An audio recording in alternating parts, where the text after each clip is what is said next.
हिंदी आशुलिपि के इस डिक्टेशन प्रशिक्षण कार्यक्रम में आप सभी प्रशिक्षार्थियों का हार्दिक अभिनंदन और स्वागत है। यह डिक्टेशन संपादकीय लेख से 64 शब्द प्रति मिनट की गति से 10 मिनट की रिकॉर्ड की जा रही है। 10 सेकंड के बाद डिक्टेशन प्रारंभ हो जाएगी। रेडी?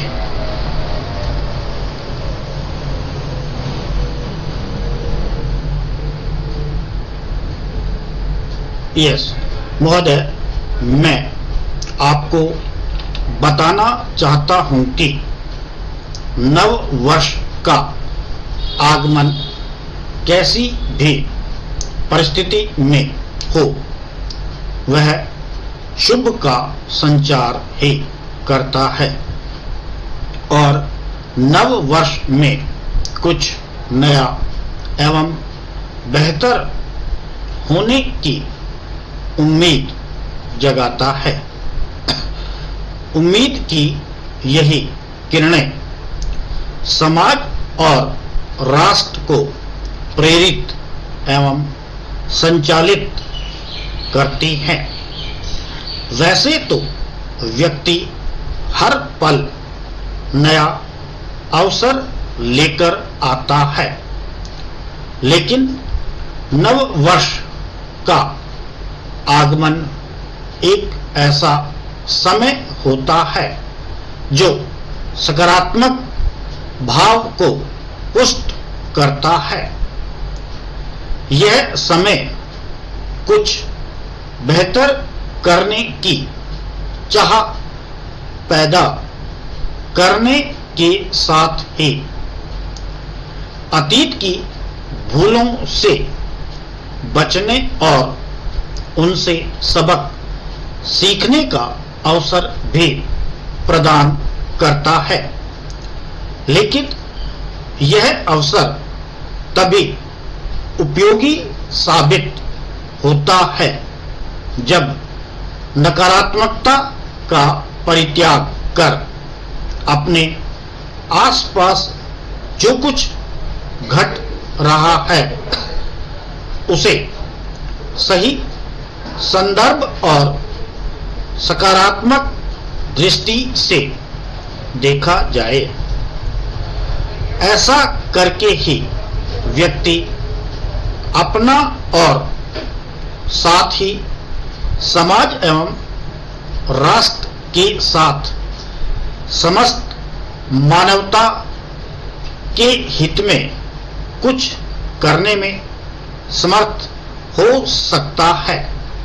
महोदय, ऐसे बहुत से उदाहरण हैं जो यह बताते हैं कि कैसे एक अकेले व्यक्ति या फिर एक छोटे से समूह ने अपने बलबूते यह संभव कर दिखाया जो कल तक असंभव माना जा रहा था।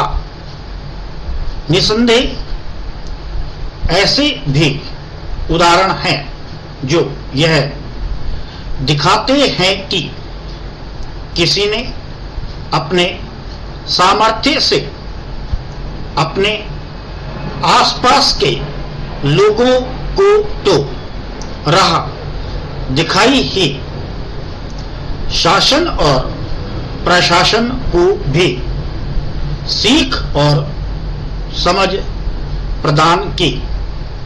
इससे सकारात्मकता को बल मिलता है और यह सकारात्मकता ही सफलता की जननी बनती है। आज हमारे देश के लोग सरकारी प्रयासों के तहत ही नहीं, स्वतः भी सार्वजनिक स्थलों पर साफ सफाई के प्रति जागरूक हो रहे हैं। इसके चलते देश एक बदलाव की ओर अग्रसर है। निसंदेह किसी देश का शासन प्रशासन सरकारी तंत्र से ही संचालित होता है, लेकिन देश बनता है आम लोगों के सहयोग और समर्पण भाव से। देश बनाने और संवारने का काम सही तब होता है जब समाज सुशिक्षित बनता है। महोदय, अमेरिकी राष्ट्रपति की भारत यात्रा सुनिश्चित हो जाना यही स्पष्ट करता है कि दोनों देश अपने संबंधों को बढ़ाने के लिए प्रतिबद्ध हैं और दोनों ही देश असहमति वाले मसलों को सुलझाने के करीब भी पहुंच गए हैं। क्योंकि अमेरिकी राष्ट्रपति एक ऐसे समय भारत आ रहे हैं जब वे महाभियोग प्रक्रिया से मुक्त होने के बाद उनके दोबारा राष्ट्रपति बनने की संभावना बढ़ गई है। इसलिए यह तय है कि दोनों देशों की दोस्ती को एक नया आयाम देने के साथ ही दुनिया को यह संदेश देने का भी काम करेंगे कि अमेरिका की नजर में भारत की अहमियत कहीं अधिक बढ़ गई है। भारत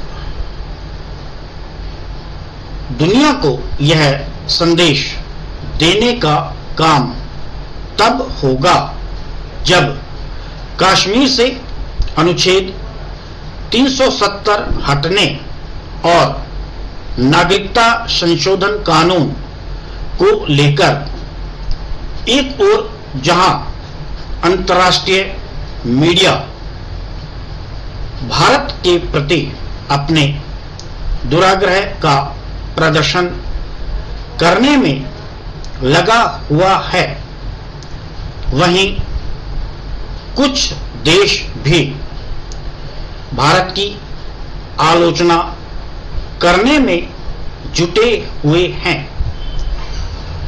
यह तो समय ही बताएगा कि अमेरिकी राष्ट्रपति की भारत यात्रा इन आलोचकों के सुर बदलने का काम करेगी या नहीं, लेकिन विश्व समुदाय इससे और अच्छी तरह परिचित हो जाएगा कि मोदी के नेतृत्व वाले भारत को आंतरिक मामलों में दबाव में नहीं लिया जा सकता।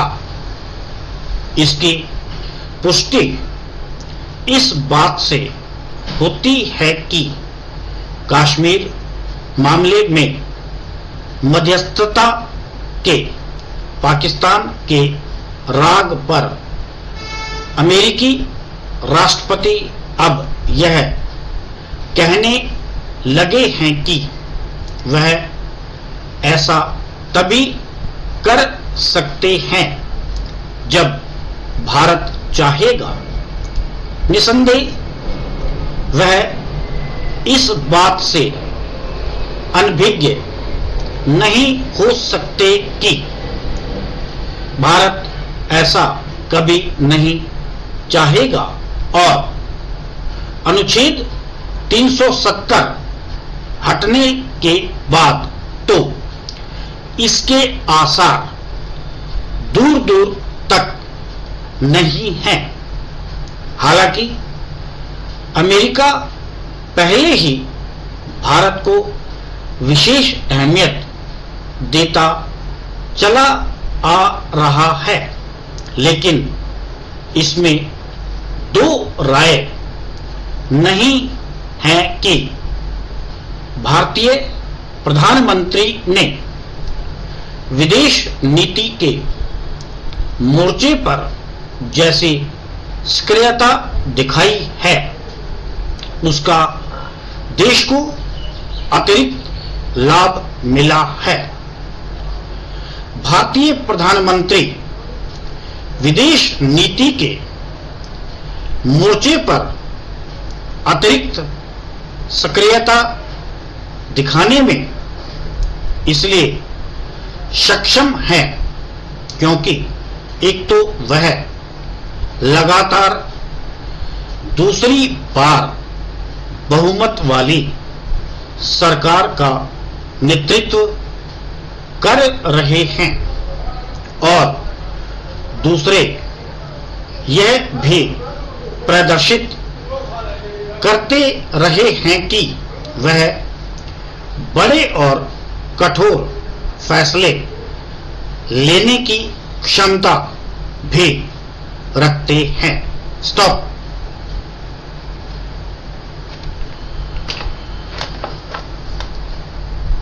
यह डिक्टेशन 64 शब्द प्रति मिनट की गति से संपादकीय लेख से तैयार की गई है। सभी प्रशिक्षार्थियों अथवा प्रतिभागियों से अनुरोध है कि डिक्टेशन की आउटलाइन पढ़ें और पढ़ने के बाद लिप्यंतरण भी करें और जो कठिन शब्द आते हैं उनका बार बार अभ्यास करें ताकि यदि ये शब्द दोबारा आपके डिक्टेशन में आते हैं